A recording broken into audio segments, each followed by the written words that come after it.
అందరికీ నమస్కారం అండి. ఈరోజు బీపీ అనగా మన తెలుగులో రక్తపోటు అంటాం. అసలు ఈ బీపీ ఎందుకొస్తుంది?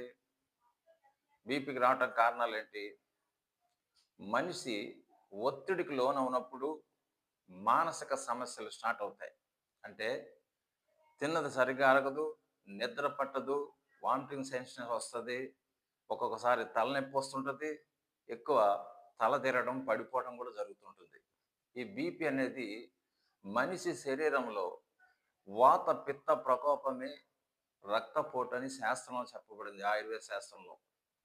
కాబట్టి రక్తంలో ఈ వాతము, పైత్యము దీని ప్రభావము సముద్రం మీద తుఫానొచ్చినప్పుడు ఆ అలల యొక్క ఎగసి ఎగసి ఎలా పడుతుంటాయో, మన రక్తంలో కూడా స్పీడ్ పెరిగి రక్తం యొక్క ప్రెషర్ అంటే పోటు, ఉధృతి పెరుగుతుంది.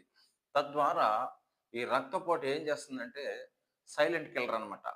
దొంగోడు ఇంట్లో పడినప్పుడు మనం నిద్రపోతుంటే ఇల్లంతా వాడు ఎలా చక్కబెడతాడో, ఈ బీపీ పెరిగినప్పుడు మన శరీరంలో కొన్ని ఆర్గాన్స్, శరీర భాగాల మీద ప్రభావం చూపెడుతుంది. మొట్టమొదటగా బీపీ పెరిగినప్పుడు చూపించే మెయిన్ ఆర్గాన్ గుండె.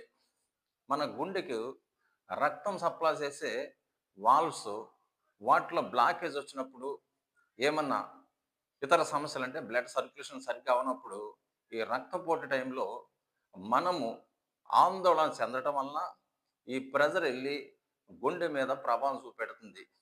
That to create heart attack. అంటే ఆ యొక్క ప్రెజర్కి గుండె పోటు వస్తుంది.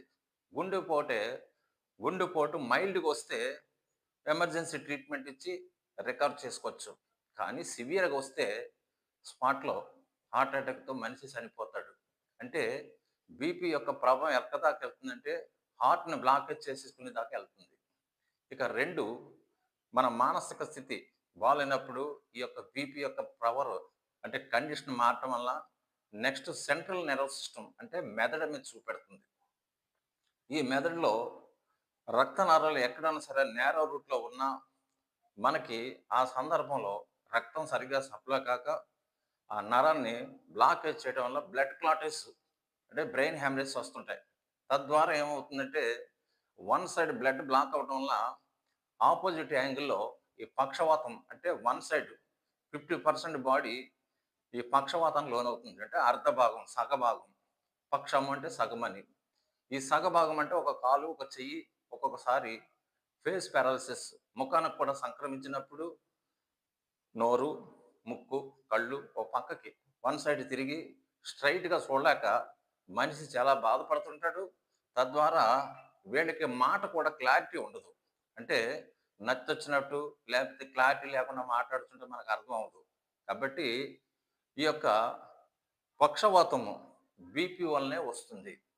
ఇక బీపీ వలన వచ్చే మూడో వ్యాధి గ్యాస్ట్రిక్ అల్సర్. ఉదాహరణకి ఒక మనిషి తన జీర్ణ వ్యవస్థ అంటే అజీర్ణము వస్తున్నప్పుడు అతను తిన్న ఆహారం అరగదు. ఈ అరగని దానికి ఈ టెన్షన్ కూడా ఒక కారణం. అంటే విపరీతమైన టెన్షన్స్ లైఫ్ లీడ్ చేసే వాళ్ళకి ఈ యొక్క గ్యాస్ ట్రబుల్ ఎక్కువ రాత్రిపూట మేలుకునే వాళ్ళకి, రాత్రిపూట డ్యూటీలు చేసుకునే వాళ్ళకి, రాత్రిపూట జర్నీ చేసుకునే వాళ్ళకి, టోటల్‌గా నైట్ టైమ్ నిద్రలేమి గడిపే వాళ్ళకి, రెస్ట్‌లెస్ లైఫ్ లీడ్ చేసే వాళ్ళకి కంపల్సరీ గ్యాస్ ట్రబుల్ వస్తుంది. ఈ గ్యాస్ ట్రబుల్‌కి మూల కారణం ఏంటంటే హైపర్ టెన్షన్. అంటే బీపీ పెరగటం. ఈ బీపీ పెరగటం వలన వీళ్ళకి నిద్ర లేకపోవడం వలన ఈ గ్యాస్ ట్రబుల్ స్టార్ట్ అవుతుంది. అందరూ గమనించండి.